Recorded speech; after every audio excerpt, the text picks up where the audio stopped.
My name is Laura Gillis. I am currently the Chief Medical Officer at Union Pacific Railroad. I was a recipient of a health professions scholarship for the U.S. Navy. The Navy paid for medical school, and I went into the Navy after medical school. In the course of my service, I became a flight surgeon and first came out of the clinic and got to see what operational medicine was like. And once I got out of the clinic, I never wanted to go back.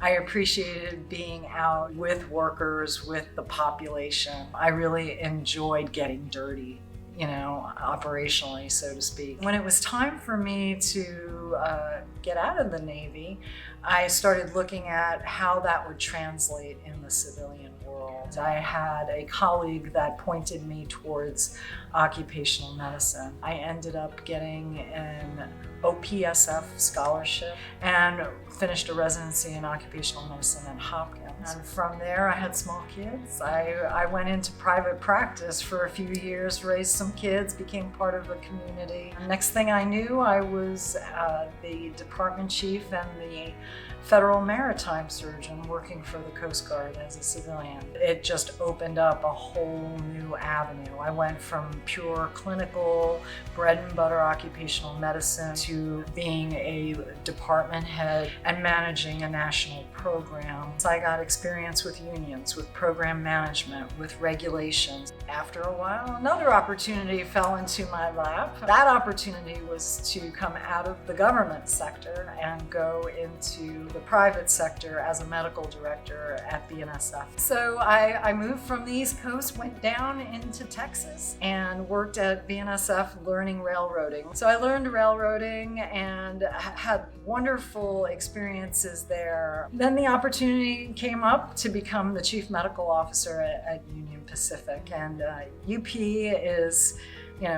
it's the railroad created by Abraham Lincoln. How cool is that? The issues and the skills that I developed in private practice, doing clinical work, direct patient care, and owning a business are very different than the skills that I use as a corporate medical director. The job I'm in now uses skills that I learned the last 30 years. I feel like I'm constantly being challenged. I'm a fixer, I'm a problem solver. So the problems just get bigger and more complex, and all those things I was doing 20, 30 years ago are still relevant to solving problems today. That's what's really unique and exciting to me about occupational medicine, is that it's never boring. Be patient and never say no to any opportunity. You might not get it at the time, but no matter what situation you find yourself in, there's always something that you can learn from it and you can use later on. There is no way I could be as successful as I am currently had I not had all those other experiences along the way. So slow your roll is my advice. Enjoy the ride and the journey, because that journey is very important.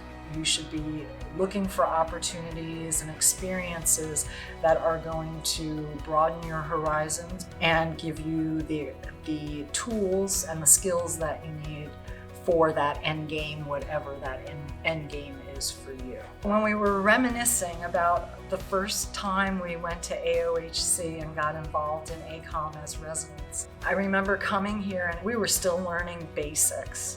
And to see those giants, that wrote the books up there on the stage, it was just such a cool experience. Along the way, what I've looked for in ACOEM has changed. When I was first in private practice, going to AOHC, I remember calling my nurse back in the clinic going, do we do this? Do we do that? Oh my gosh, we need to fix this.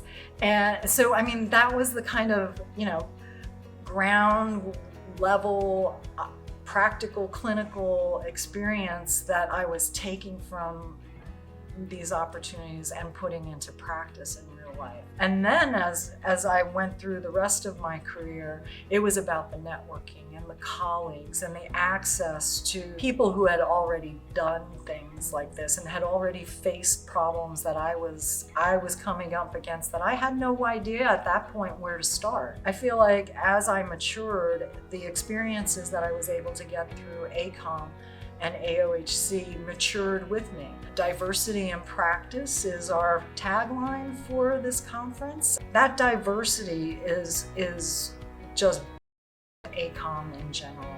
The world is changing, and I think as an organization, ACOEM and occupational medicine has to learn to be agile with it. We need to make sure that we are mindful of the educational opportunities that we are developing, that they're relevant, they're pertinent, and they are easy to update as things are changing rapidly. I see OEM needing to modernize a little bit more, change some of our focus as the world is changing around us. So we're seeing a much more emphasis and concern with the environment. So the environmental side is coming to the forefront. We need to create the references, those resources, and educational opportunities. We also need to be seen as leaders for advocacy in areas like environmental medicine, total worker health, things like that. We need to find our voice and make our voice a little bit louder because we are the experts. We know that. There are some folks out there that know that. We need more people to see it and hear it.